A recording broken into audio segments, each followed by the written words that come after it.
selamat datang di podcast Suara Penjaga Rimba.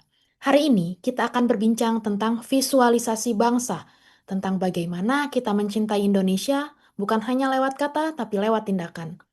Dan kali ini kita melihat Indonesia dari mata mereka yang menjaganya setiap hari. Para polisi kehutanan, Kesatria Rimba yang melindungi jantung Nusantara. Bersama saya ada 4 narasumber luar biasa, Polhutiro, Yusuf, Saifur dari Gakum Jabal Nusra, dan Polhut Taufik dari Gakum Kalimantan. Salam lestari rekan-rekan. Salam Lestari. Salam Salam Lestari. Lestari. Pertama ke Mas Saifur dulu ya. Mas Saifur, Mas kan ditugaskan sebagai polisi kehutanan di Seksi 2 Gakum Jabal Nusra. Kalau bicara visualisasi bangsa, apa yang Mas lihat dari hutan Indonesia? Baik, terima kasih Mbak Zidni. Menurut saya ya hutan Indonesia itu bukan sekedar hamparan pepohonan ya, tapi adalah paru-paru kehidupan. Tempat lahirnya air, udara bersih, dan sumber pangan bagi jutaan rakyat. Lebih dari itu, hutan adalah identitas bangsa. Dia juga jati diri bangsa sih ya. Di sanalah budaya, kearifan lokal, dan sejarah panjang perjuangan masyarakat adat tumbuh dan berakar. Tapi sayang kita sering lupa nih, ketika hutan terbakar, ditebang tanpa kendali, atau dialihfungsikan tanpa hati-hati, bukan hanya pohon yang hilang, tapi juga jati diri bangsa. Karena itu saya percaya bahwa menjaga hutan berarti ikut juga menjaga jati diri bangsa. Kalau hutannya rusak, hilang juga nafas Indonesia itu, Mbak. Jadi tugas Polhut bukan sekedar patroli ya, tapi menjaga simbol kehidupan bangsa. Betul, betul sekali, Mbak. Jadi kami di lapangan memang bukan hanya menegakkan hukum kehutanan gitu ya, tapi juga menjaga harapan generasi yang akan datang, yang lebih jauh seperti itu.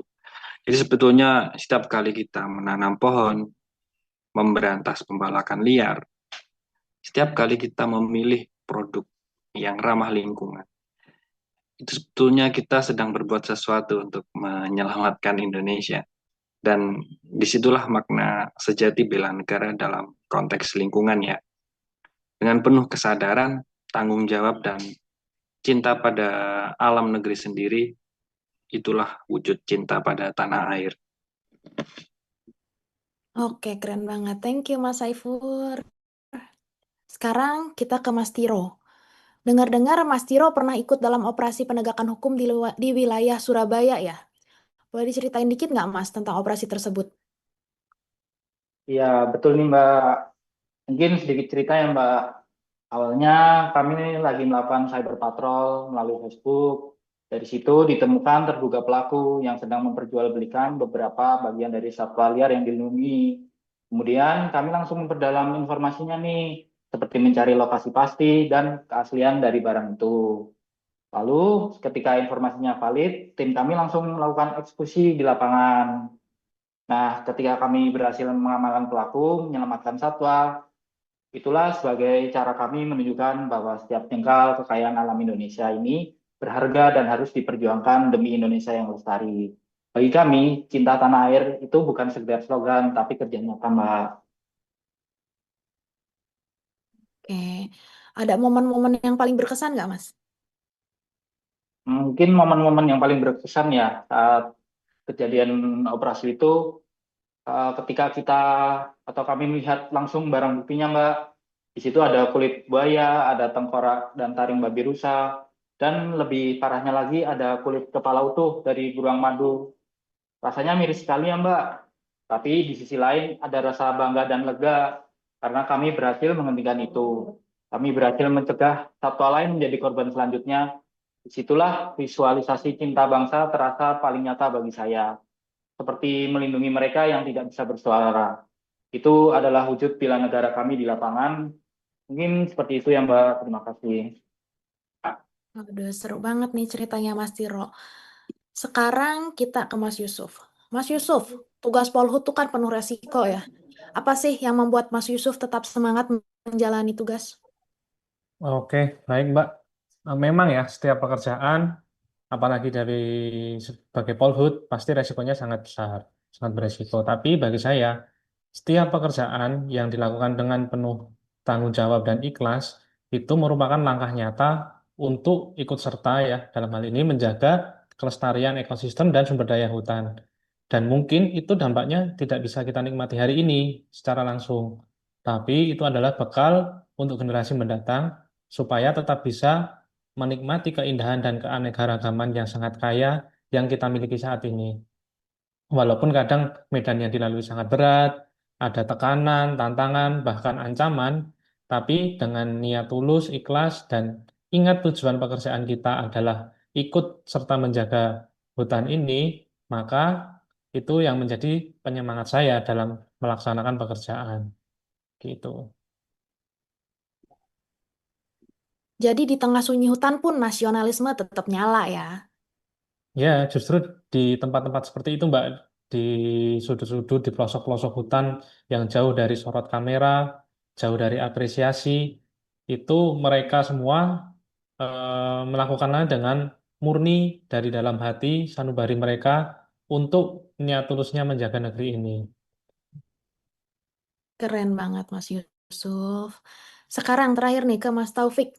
Mas Taufik kan ditugaskan sebagai polhut di wilayah Kalimantan yang hutannya terkenal sebagai paru-paru dunia. Apa nih tantangan terbesar Mas Taufik dalam menjalani tugas di sana? Baik, Mbak Sydney, terima kasih sebelumnya. Sebelumnya perlu kita ketahui bersama bahwa hutan Kalimantan ini, Mbak, bukan hanya hamparan pepohonan hijau, tapi hutan Kalimantan adalah napasnya bangsa, rumahnya ribuan spesies. Nah, saat kita membayangkan hutan ini, hati pun dipenuhi rasa bangga, Mbak, bahwa rupanya Indonesia memiliki kekayaan alam yang tiada duanya. Untuk tantangan di lapangannya, Mbak, ya. Karena kan di setiap daerah itu berbeda-beda, khususnya di Kalimantan. Seksi 3 Pontianak ini ada beberapa tantangan yang kita dapat di lapangan. Yang pertama, illegal logging dan dokumen palsu, yang di mana banyak sekali kayu ilegal dipotong tanpa izin, kemudian mereka membuat surat palsu sebelum dijual. Nah, ini kan salah satu menjelekkan citra negara karena kerugian negara sangat besar di kayu ini gitu, Pak. Nah, untuk makna cinta tanah airnya, mencintai negeri itu berarti menolak keuntungan semu dari merusak hutan. Kita wajib menjadi pengawas sosial, melaporkan dugaan kayu ilegal ketika misal ada kejadian seperti itu bisa melaporkan ke kita gitu, demi menjaga martabat bangsa. Kemudian yang kedua tantangannya ialah intervensi politik dan permainan oknum, Mbak.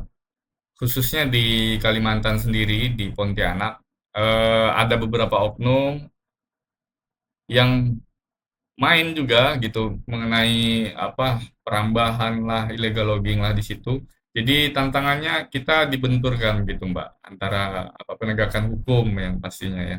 Nah, disitulah kita cinta tanah air kita ini memanggil untuk menuntut transparansi dan keadilan tanpa pandang bulu. Nah, dorongan reformasi birokrasi agar hukum benar-benar itu menjadi panglima. Kemudian yang ketiga, di sini kita keterbatasan sarana dan infrastruktur. Memang di beberapa daerah khususnya Kalimantan Barat per kabupaten itu ada beberapa sarana yang sudah mendukung. Tapi ada beberapa juga kabupaten yang dalam lingkup Kalimantan Barat itu masih kurang lah gitu ya.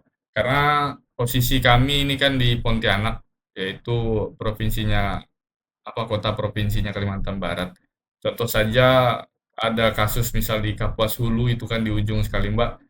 Nah, kita kalau untuk dari Pontianak itu bisa kisaran belasan jam untuk nyampe di lokasi itu. Nah, itu kan sangat memerlukan waktu yang panjang gitu, Pak. Nah, tapi ada pesan yang mungkin saya sampaikan bahwa penegakan hukum di kehutanan khususnya di Kalimantan ini bukan hanya sekedar tugas aparat, Mbak, melainkan ini panggilan bersama demi masa depan Indonesia. Teman-teman, inilah visualisasi bangsa yang sejati. Bukan dari gedung tinggi, tapi dari akar rumput, dari rimba yang dijaga dengan hati. Indonesia akan terus hidup selama masih ada orang-orang seperti para polhut. jujur, berani, dan setia pada merah putih. Terima kasih pada Paul Hutiro, Yusuf, Taufik, dan Saifur. Dan untuk teman-teman dimanapun berada, mari terus bangga berbangsa, bernegara, dan berkarya untuk Indonesia. Aksi jaga hutan, salam lestari. Salam lestari. Salam lestari.